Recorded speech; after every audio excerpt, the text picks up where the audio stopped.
Hei, hei, mõnusat esmaspäeva. Meil on taas kord kohvipausi aeg ja ma ei ole täna üksi. Ja mulle nii meeldib, et meil käivad siin külalised, sest see toob hoopis teistsugust energiat. Ja tänane teema on mulle ikkagi väga südamelähedane.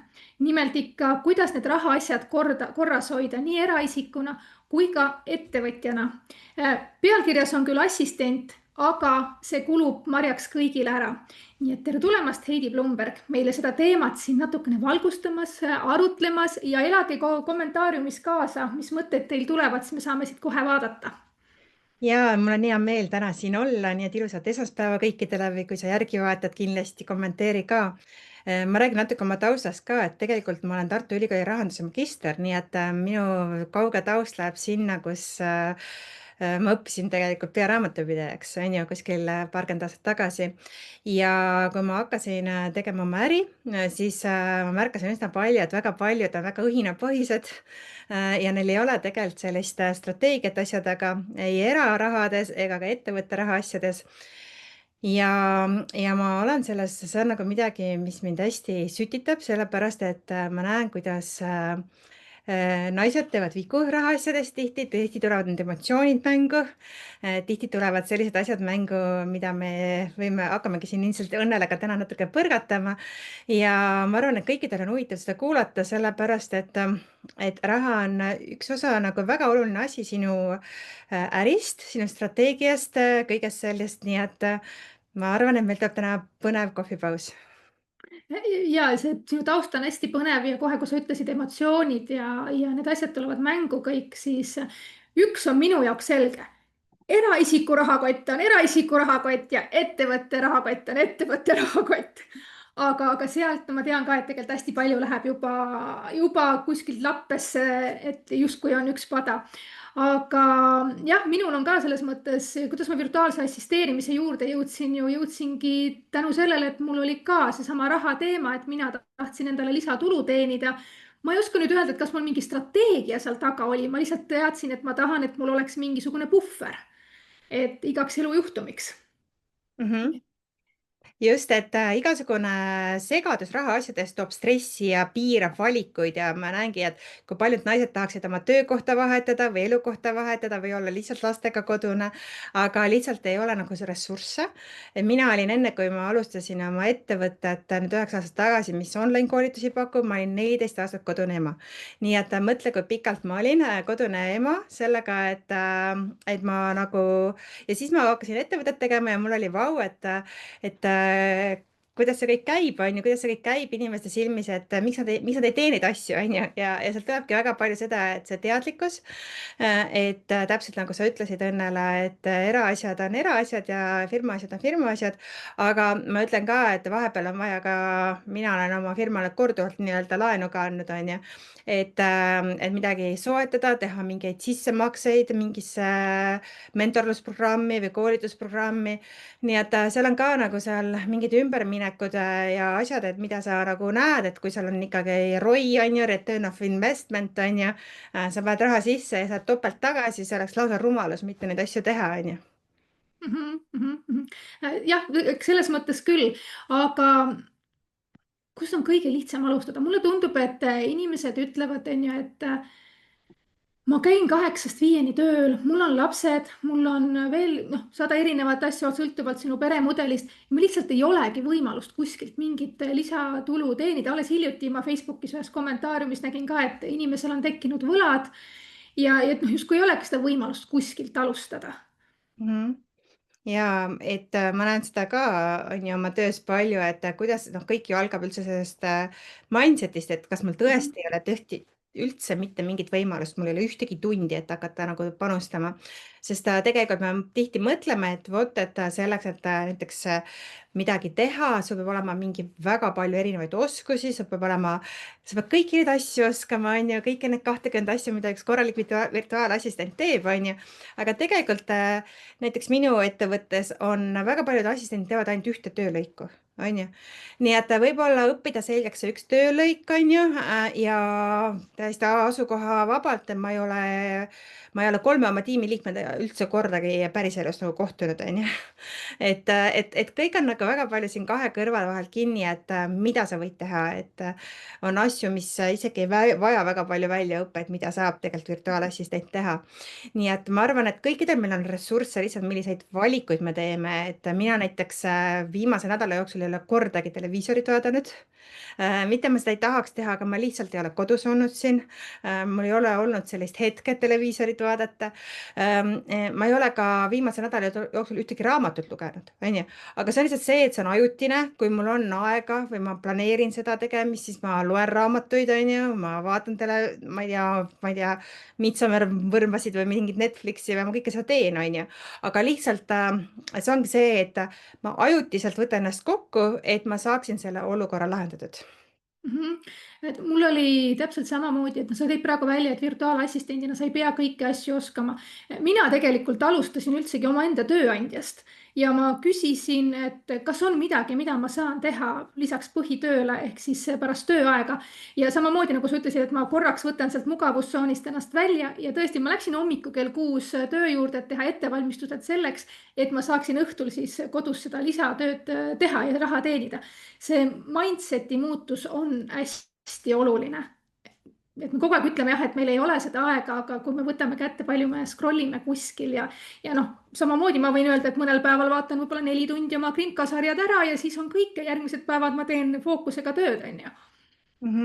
Absoluutselt, et võib-olla ka, et kui sa tahad, ütleme, ma toon näiteks, on ju, sa tahad õppida näiteks, kuidas videosid töödelda või kuidas panna kokku podcast'i või kuidas Youtube'i kanalit nagu aidata kliendil raha toovaks nagu muuta, siis tegelikult ma võin sulle öelda, et see õpib 4-5 tunniga ära, on ju. et nüüd ongi see, et kas inimesed võtavad see 4-5 tundi, et seda ära õppida ja julgevad seda teenust hakata pakkuma. Vot, see ongi see asi, et väga paljud ei julge, on ju, väga paljud arvavad, ei, ma pean ikkagi selleks läbima sertifikaadid, ma pean selleks tegema seda, keegi ei võta mind tõsiselt. tegelikult ma oma äris koolitan kõik assistendid ise, on ju, ma hea meelega võtan praktikante ja tihti mul väga paljud praktikandid on ka jäänud tööle edasi, on ju, et oma süsteeme õpetada. nii et tihti on just see, et see alustamise valu ja rahaasjade, nüüd ma natuke läksin siit eemale sellelt teemalt, aga rahaasjades samamoodi, et sa pead, alguses on kõige koledam on see, et aru saada, mis üldse toimub, on ju. mis sul üldse toimub ja tänapäeval nagu assistenditöös on ju, on ka rahaasjades on ju arenenud ju ai on ju tulnud sisse, on ju. nii et kui ma veel paar aastat tagasi õpetasin oma klientidele, kuidas, ma ei tä, pere-eelarvet teha, kuidas rahaeelarvet teha lihtsalt Excelis või paberi ja pliiatsiga, siis praegu on meil olemas täiesti Eesti enda ükssarvik bilansäpp, on ju, mis tegelikult paneb, ai paneb kõik sul kategooriasse, pakub su eelarvet, pakub sul palju sul vaja lisaraha teenida, kõiki neid asju siis täiesti ja seda on võimalik tasuta proovida 30 päeva. et tasuta 30 on kood, et kes tahab, võib proovida, et see on tõesti hea võimalus, et ühendada oma pangakontodega ära. minul on seal pangakontod pandud, nii erapangakontod, kõik pangad, mis mul üldse olemas on, neid on päris palju. ja samamoodi on mul ka firma pangakontod sinna pandud, kõik ühele kontole. ja ma saan ilusti vaadata, et kuidas mul laekumised on. ma saan vaadata ära, ta paneb mul ise kategooriatesse, et kas see on mingi äpid, on ju, mis maksed need on, mis maha lähevad, on ju, automaatselt, on ju. mis kulud need on ju, mis need on, ta kõik sorteerib mul ära, et ma ühele näpule vajutusega tegelikult saan teada kohe, palju mul raha arvel on, kuidas see kasvanud on päeva jooksul ja samamoodi näen ära ka, et mis iganes mul toimub seal konto peal. nii et ma enam üldse kuskile panka sisse ei logi, ma kasutan ainult seda äppi, nii et see on tõesti väga hea asi. see on hästi oluline koht, kus alustada, et üldse aru saada, kuhu sul need kulud lähevad, et mina kasutasin tol korral teist rakendust, seda täna enam ei ole. aga no muidugi vana hea Excel tuleb ka, kui keegi ei taha seda mingit äppi kasutada, aga aja kokkuhoiu mõttes on äpi kasutamine mõistlik. ja mina veel tegin niimoodi, et mina tahtsin toidupoest tulles aru saada, kuhu mul siis see raha läheb, et ma kirjutasin tšeki pealt kõik need artiklid maha, mingi kuu aega ma tegin seda, et aru saada, et kuhu see läheb ja üks nähtamatu kuluallikas on needsamad subscription'id. muudkui teeme neid, aga me võib-olla ei kasutagi. Mhm. et see on see koht, kus Absoluutselt. üle vaadata oma kulud ja üldse aru saada, kuhu su raha läheb. jah, aga samas on ka nad väga head, isegi ka vahepeal, et ma võin öelda, et ma kasutan kuskil kümmekonda juba oma äris on ju ettevõttes, ma kasutan kuskil 10 korda erinevat ai äppi, mida ma kasutan, mis on lihtsalt edasi laiendus ChatGPT-s, mida ma ka tasulist versiooni kasutada on ju. et lihtsalt tulevad igasuguseid uusi asju kogu aeg ja seda proovida ja siis ma oskan kliendile soovitada, nii et see oleneb ka, kus seal see nišš on ju, et ma arvan, et muidugi igal virtuaalassistendil võiks olla oma tasuline ChatGPT on ju konto on ju. Absoluutselt, ja absoluutselt. aga noh, teisi asju saab ju üle vaadata, et täpselt, et kas sa töötad kodust. minul on nii kodukontor, kui mul on ka Tartus aparaaditehases kontor on ju. kas sul on neid kulusid vaja? võib-olla sa kodus ei saa töötada, tahadki võtta nagu lihtsalt aja, minna kontorisse, teha neid asju. võib-olla sa oled hoopis assistent, kes armastab kohvikus töötada, on ju, kohvitassi kõrval on ju. seal on nii palju erinevaid võimalusi ja täpselt see ongi nii ka, et mis need kulud sulle siis ütlevad, on ju, et kas see on sulle võimalik. Ja siin, kui kulud üle vaadata, teine asi on see, et kui sul võib-olla ei olegi võimalik päriselt nendest kuludest loobuda, siis asu läbi rääkima. Erinevate teenusepakkujatega tegelikult on võimalik läbi rääkida. Mul alles hiljutine kogemus oli see, et kus ma sain kuumaksu tegelikult nulli peale ja ma maksan ainult tehingute pealt. Lihtsalt piisas sellest, et ma kirjutasin, uurisin ja ma sain selle, et noh, tasub ise aktiivne ka olla. absoluutselt, et igasuguseid asju tasub nagu vaadata üle, et okei, kas sa võid minna kuumaksult üle näiteks aastamaksule tasumistele, et need on kõik need erinevad hosting ud, kodulehekülje hosting ud, igasugused meiliturunduse asjad on ju, kõik see asjad, et kuidas sa saad kergendada seda endale seda koormust, kui sa nagunii näiteks maksad mingi asja eest, et kas see oleks mõistlik, et sa hoiad siis juba 10-20% kokku näiteks, et maksad aastamaksuga. Ma küsin kohe, et kas maksta eraisikuna või pigem ettevõtte alt, kui see on muidugi ettevõtlusega seotud kulu, on ju. ja et noh, ma eeldan, et kõik te olete nagu nii teadlikud, assistendid kõik, et te teate, et kõige parim on toimetada siis oma osaühingu alt, eks. ma arvan, et Õnnele on siin sellest vist rääkinud. osaühingu tegemine on 15 minutit, on ju, ja esimesel, kui sa teed seda ka nagu praegu, siis sa ei pea järgmine aasta kohe seda aruannet esitama, vaid ülejärgmine aasta. et seal on teatud nagu need jõnksud sees, mida teha ja loomulikult on mõistlik kõik arved võtta siis oma ettevõtte alla, aga see ei tähenda, et sa ei võiks seda maksta ka näiteks oma erakaardiga ja siis lihtsalt kompenseerida endale seda. nii et seal on erinevaid nagu asju, nii et no ütleme niimoodi, et kui sul on tark raamatupidaja, see on väga hea, et on väga vedanud minu ülikooli, minu oma rahanduse magistri klassiõde, kursaõde on minu raamatupidaja, ma võiksin ise ka olla, aga mul lihtsalt on fookus natuke mujal, ütleme nii, onju. ja meil on nagu väga hea koostöö, sellepärast et ta teab täpselt, eks see on ka suht ühesugust asja sa teed kogu aeg aasta-aastalt, onju. et siis juba on need tehingud üsna samad ja sarnased.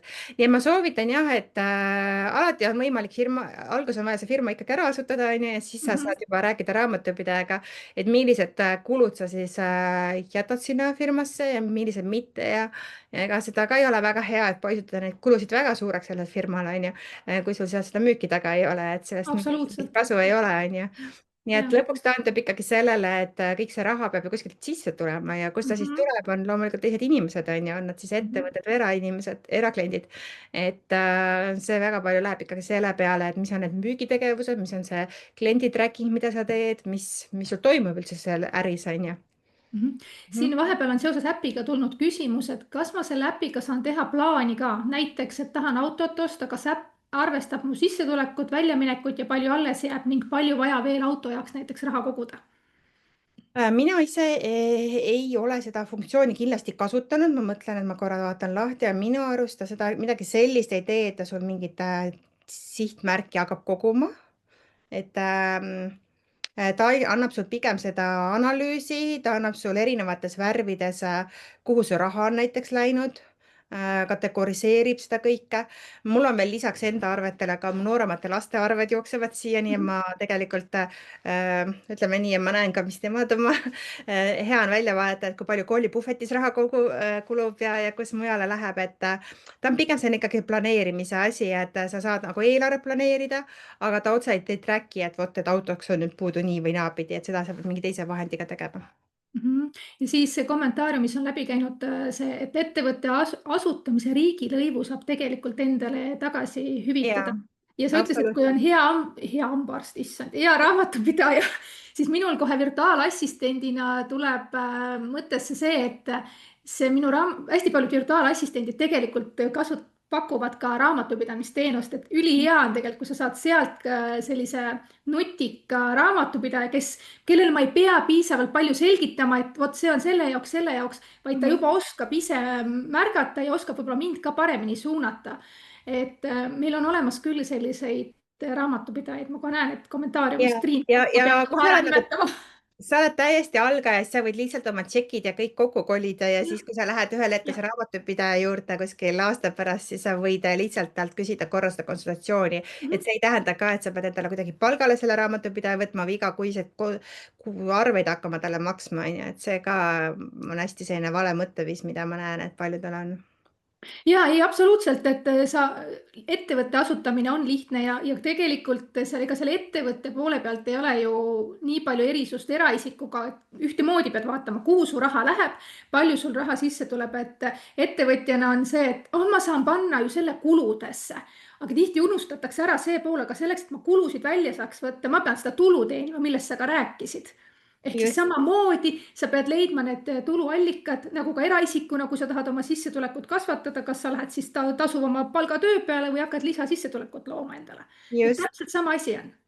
Ja mina ka hästi soovitan ikkagi mõelda, et enamus inimesi, keda ma nagu siin ikka kohtun, on ikkagi, neil on ikka see side hustle on ju praegu, ükskõik, kas ta on õpetaja või ta on Töötukassas konsultant, et neil on see side hustle alati kõrval, et kus nad nagu siis tõesti nagu võtavad kliente.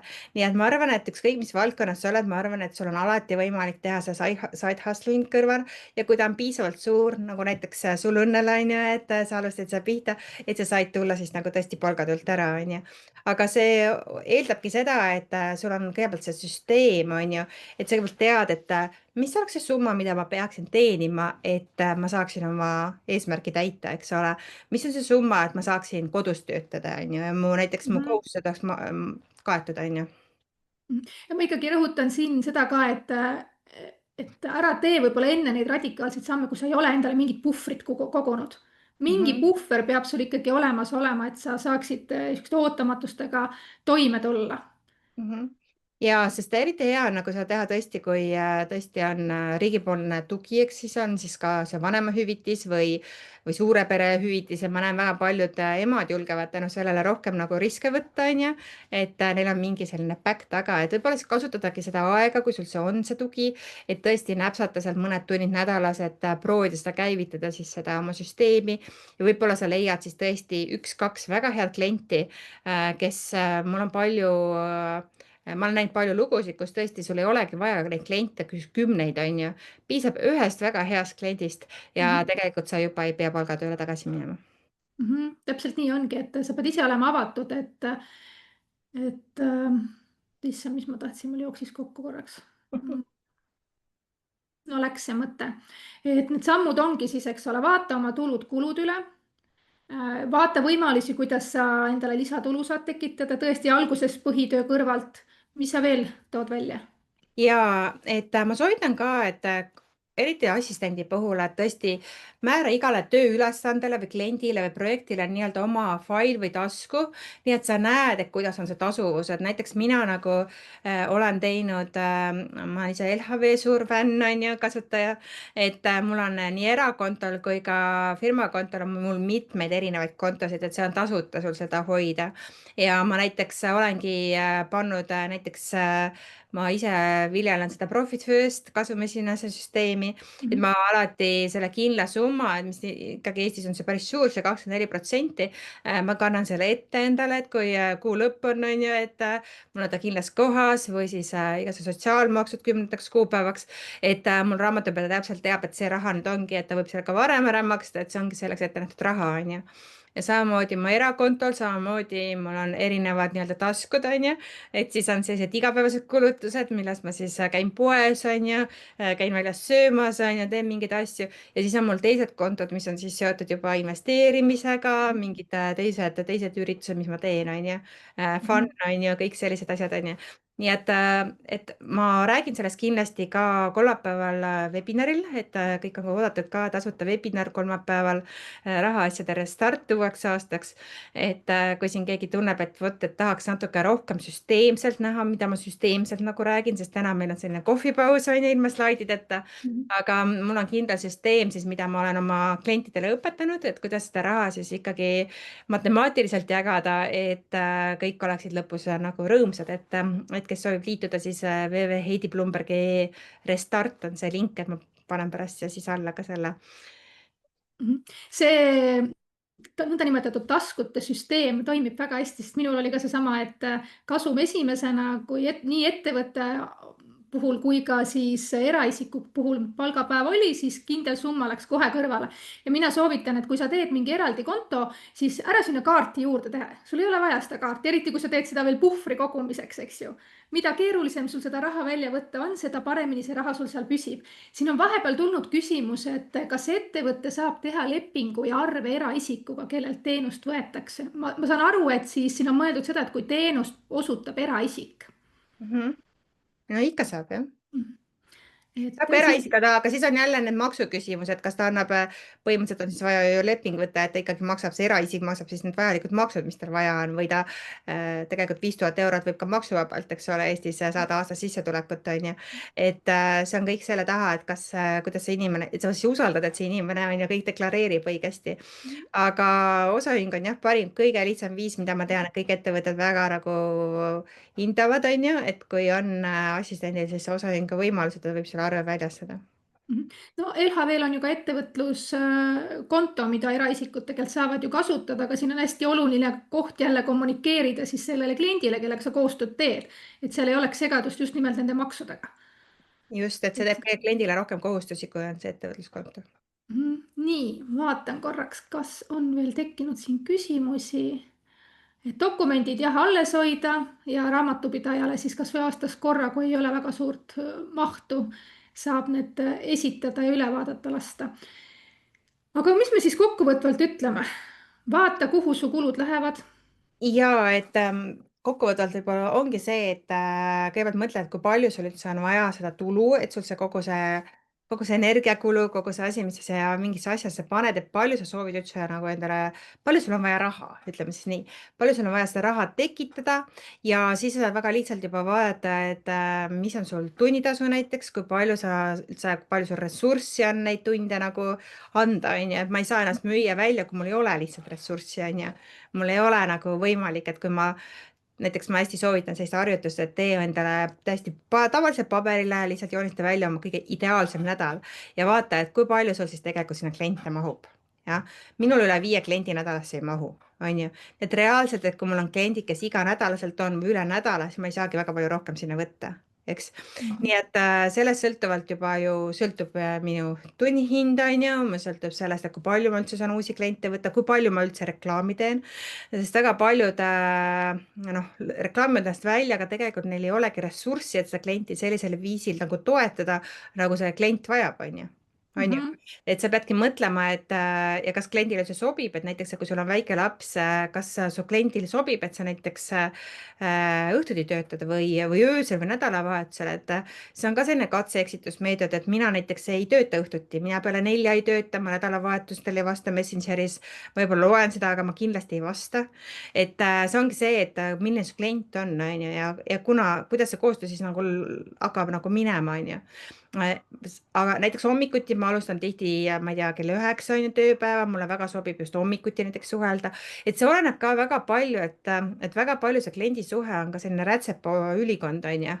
et mis täpselt sobib, kui palju sul seda ressurssi on, palju sa saad talle lubada seda, et kui tal probleem on, et kui ruttu sa reageerid sellele probleemile, on ju, kas 24 tunni jooksul, 48 tunni jooksul, on ju.